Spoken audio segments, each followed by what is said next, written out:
आज का सत्संग उन युवाओं के बारे में है जो भगवान के नाम से नशा करते हैं। आज मैं कुछ युवाओं को जो बात कहने जा रहा हूं वो बहुत कड़वा है लेकिन सत्य है। अरे मूर्खो, शिव के नाम से गांजा पीना भांग खाना बंद कर दो। क्यों शिव को बदनाम करते हो? शास्त्रों में कहीं भी उल्लेख नहीं है शिव ने गांजा पिया या भांग खाई। उन्होंने तो विष पिया है। अगर किसी युवा को मना करो तो कहते हमारे इष्ट भोलेनाथ भी पीते हैं।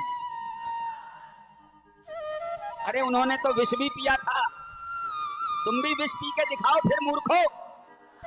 समुद्र मंथन के दौरान भयंकर विष निकला था जो संसार में फैल रहा था। उसी विष को पीकर गले में धारण करा और सृष्टि की रक्षा करी और नीलकंठ कहलाए। भगवान के नाम से नशा करते हो और फिर धीरे धीरे नशे के आदी हो जाते हो। फिर माँ बाप, पत्नी, पूरा परिवार ही परेशान हो जाता है तुम्हारी नशे की आदत से। मेरी बातों पर विचार करना और नशे को त्याग देना, नहीं तो घर बर्बाद हो जाएगा।